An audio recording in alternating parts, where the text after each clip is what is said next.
साईं की बात। बच्चे, तेरे बाबा की दृष्टि ना तुझ पर पड़ चुकी है मेरे बच्चे।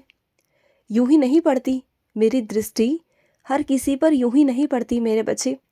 वैसे मेरे इस दुनिया में लाखों हजारों बच्चे हैं जो हर रोज़ मेरा नाम जाप करते हैं, हर रोज़ मेरी पूजा करते हैं, लेकिन मेरी रहमो नज़र, मेरी दृष्टि ना हर किसी पर नहीं पड़ती। सिर्फ मेरे कुछ खास, कुछ चुनिंदा बच्चे होते हैं जिन पर मेरी दृष्टि पड़ती है, और जिन पर मेरी दृष्टि पड़ जाती है ना, उसकी सारी जिम्मेदारियाँ, उसके सारे दुख, सारी परेशानियों को मैं ख़त्म कर देता हूँ जड़ से। फिर उसके बाद ना उसके जीवन में खुशियाँ ही खुशियाँ होती हैं। और जो सुन रहा है ना, जो मेरा बच्चा है, वो भी अब कान खोल कर सुन ले कि अब उस पर भी मेरी दृष्टि पड़ चुकी है। अब उसके जीवन में मैं आ चुका हूँ मेरे बच्चे। शुरुआती दौर में तुमने मुझे बहुत बुलाया, बहुत पुकारा। पहले वो तुम्हारी परीक्षा की घड़ी थी। तब पहले मैं तुम्हारी परीक्षा ले रहा था कि तुम किस हद तक मुझे बुला सकते हो, कितना तुम मुझ पर विश्वास कर सकते हो, तुम्हारा ईश्वर पर कितना अटूट विश्वास है, वो मैं तुम्हें देख रहा था। लेकिन वाकई में तुम्हारी तारीफ करनी पड़ेगी कि इतना कुछ होने के बाद भी तुम्हारे साथ फिर भी तुम्हारा विश्वास नहीं डगमगाया मुझसे। तुमने मेरा हाथ नहीं छोड़ा, मेरा साथ नहीं छोड़ा। तो फिर अब बारी मेरी है। मैं अब तुम्हारा हाथ पकड़ूंगा, और सिर्फ कुछ समय के लिए नहीं, जिंदगी भर के लिए। अब मैं तुम्हारा हाथ पकड़ कर ना वो चीज़ें दिखाऊंगा इस दुनिया में जो तुमने नहीं देखी, जो तुम जीना चाहते थे। वो खुशी, वो पल मैं लौटाऊंगा तुम्हारे जीवन में। तुम्हारी खुशी, तुम्हारे वो अधूरे सपने सब पूरे होंगे, तुम बिल्कुल चिंता मत करना। और कुछ मेरे बच्चे चाहते हैं कि उनका जीवन साथी उन्हीं के हिसाब से हो, उन्हीं के मन से हो। तो सुनो, मैं तुम्हें आशीर्वाद देता हूँ कि तुम्हारा जो जीवन साथी होगा ना, वो बिल्कुल वैसा होगा जैसा तुम चाहते हो, जैसा तुम्हारे मन में था ना, वैसा ही जीवन साथी मैं तुम्हारी ज़िंदगी में लाकर खड़ा कर दूंगा। तुम देख लेना। दुनिया बहुत बोलती है ना कि तुम्हें तुम्हारा जीवन साथी नहीं मिल पा रहा, तुम्हारी शादी नहीं हो पा रही, बहुत देरी हो गई है, और दुनिया का मुंह बंद नहीं हो रहा ना।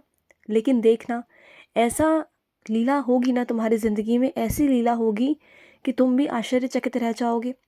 जब होगी ना तुम्हारी शादी, तो यूं ही नहीं होगी, बहुत आसानी से नहीं होगी, लेकिन होगी तो बहुत विशेष होगी। तुम देख लेना, चारों तरफ तुम्हारी शादी की गूंज होगी, तुम्हारे रिश्तेदारों में, सगे संबंधियों में, मित्रों में, हर जगह कि क्या जीवन साथी तुम्हें मिला है। देरी होने का और मेरा आशीर्वाद होने का ना लोगों को मालूम पड़ेगा। उस दिन मालूम पड़ेगा कि हाँ, इसके साथ में सच में साईं हैं, इस पर कोई कृपा है, इसके पास शक्तियाँ हैं जो सबको दिखाई नहीं दे रही, लेकिन होंगी। अब सब महसूस करेंगे, तुम्हारे साथ साथ सबको महसूस करना होगा, क्योंकि अब बहुत हो गया। तुम्हें बहुत लोगों ने ताने मारे हैं ना, मुझे लेकर भी बहुत ताने मारे हैं ना, तो अब मैं उनकी बोलती को बंद करूँगा। तुम देख लेना, अब वो भी देखते रह जाएंगे, हक्के बक्के रह जाएंगे कि ये कैसे हो रहा है, क्या हो रहा है। अब तुम्हारी ज़िंदगी में वो होगा जो इससे पहले कभी नहीं हुआ। तुम देख लेना, कुछ अलग सा, कुछ अलग सी अनुभूतियाँ होंगी, कुछ बहुत अलग सा होगा। तुम देख लेना। और मैं अपने कुछ बच्चों से कहना चाहता हूँ, जब किसी चीज़ को सीखते हो ना, किसी भी चीज़ को, तो उसका अभ्यास भी बहुत ज़रूरी होता है ना। तुमने वो चीज़ सीखी शौक शौक में आकर, तुम्हें बहुत मन था, लेकिन उसके बाद तुमने बीच में छोड़ दिया। ऐसे छोड़ते नहीं ना मेरे बच्चे, उसका अभ्यास करो। नहीं तो जितना सीखा है ना उतना भूल जाओगे, और फिर से दोबारा से जब शुरुआत करोगे तो तुम्हें शून्य से शुरुआत करनी होगी। तो ऐसा मत करो, समझो मेरी बात को। थोड़ा थोड़ा ही सही, अगर तुम्हारे पास वक्त नहीं है तो थोड़ा सा वक्त निकालो, लेकिन उस समय पर अभ्यास करो। अभ्यास बहुत ज़रूरी है मेरे बच्चे। अभ्यास करते करते तुम वहाँ तक पहुँच जाओगे जहाँ तक तुमने सोचा भी नहीं था। समझ गए? और मैं अपनी कुछ बच्चियों से कहना चाहता हूँ, अपना घर छोड़कर भागना ये कहाँ की समझदारी है मेरे बच्ची। क्योंकि लोग चाहते हैं कि तुम अपना घर छोड़ के भागो, अपना घर छोड़कर जाओ, जिससे कि वो अपना हक जमा सके तुम्हारे घर के ऊपर। तो फिर तुम ऐसा क्यों कर रही हो? क्यों उनके इरादों में उन्हें तुम कामयाब होने दे रही हो? क्यों? वो तो वही चाहते हैं ना, और जो वो वही चाहते हैं वही तुम कर रही हो। तो उनका काम तो बहुत आसान हो रहा है ना। बल्कि तुम्हें अपने घर में टिक कर रहना चाहिए, हक से रहना चाहिए कि तुम हो और वो तुम्हारा घर है। किसी की हिम्मत नहीं कि तुम्हारे घर की तरफ कोई बुरी नज़र भी डाल जाए। तो तुम ऐसे क्यों कर सकती हो? हाँ, ऐसा नहीं करना तुम्हें। तुम्हें अपने घर से बाहर कदम नहीं निकालना है, बिल्कुल नहीं निकालना। वो तुम्हारा घर है, तुम्हारा आंगन है, तुम्हारा घर का स्वर्ग है, उसे तुम्हें ही स्वर्ग बनाना है। अगर कुछ लोगों की कुदृष्टि उस घर पे पड़ रही है तो तुम्हारा वो दायित्व बनता है कि तुम उस कुदृष्टि का इलाज करो, उसका हल ढूंढो, मुझसे कहो। लेकिन अपना घर को छोड़ के जाना ये कोई समझदारी नहीं है मेरे बच्चे, बिल्कुल भी नहीं है। बात को समझने की कोशिश करो। और कुछ मेरे बच्चे बाहर विदेश यात्रा पर जाना चाहते हैं, उनका बहुत मन है कि वो विदेश यात्रा करें। उनके जीवन में एक ही चीज़ है कि उन्हें विदेश यात्रा करनी है, उनका मन है, और उन्हें पूरी दुनिया भी घूमनी है। तो सुनो ना, थोड़ा वक्त रुक जाओ, उसके बाद मैं तुम्हें पूरी दुनिया ही घुमाऊंगा, चिंता मत करना। तुम्हारे हाथों की लकीरों में क्या लिखा है ना, वो सब छोड़ दो, वो सब छोड़ दो, क्योंकि वो जो लिखा है ना वो तुम्हारी पुरानी किस्मत थी। अब जो मैं लिख रहा हूँ ना वो तुम्हारी नई किस्मत है, तुम्हारा नया भाग्य है जो तुम्हारा साईं लिख रहा है तुम्हारे लिए। तो किसी से अपना हाथ पढ़वाया मत करो। किसी से हाथ पढ़वाने का क्या मतलब है मेरे बच्चे? इसका मतलब तो ये है ना कि तुम्हें अपनी रेखाओं पर भरोसा है, अपने साईं पर नहीं। अगर साईं पर भरोसा है तो फिर साक्षात चीज़ें देखो ना। रेखाओं को पढ़वाने से क्या मतलब है? ग्रह नक्षत्रों में जाने का क्या मतलब है? वहम में जाने का क्या मतलब है? मत जाओ, इन सब चीज़ों में पढ़ने का कोई भी मतलब नहीं है मेरे बच्चे, कोई मतलब नहीं।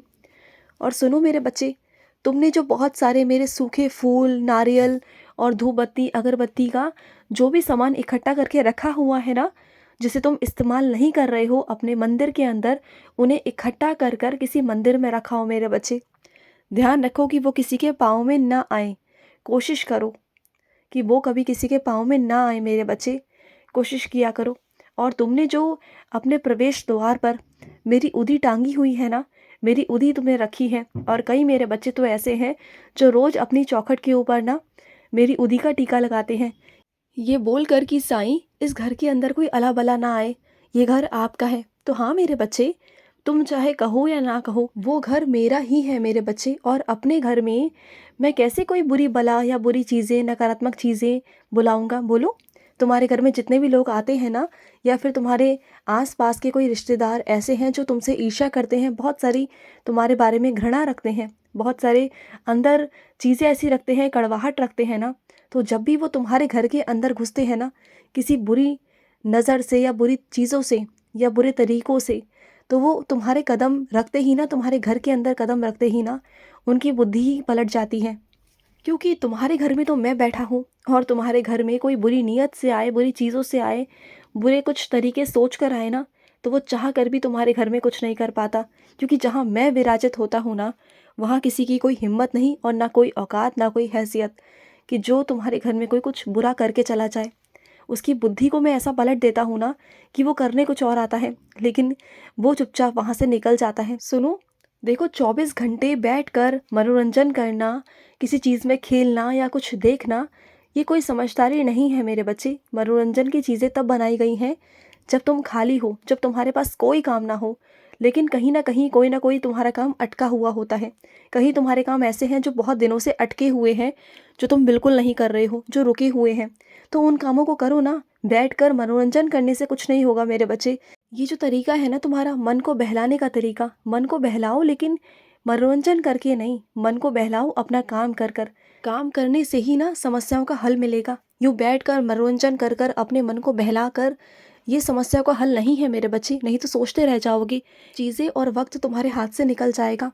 तुम ना अपने मन को बहलाने की कोशिश करते हो, अपनी चिंताओं को मिटाने की कोशिश करते हो।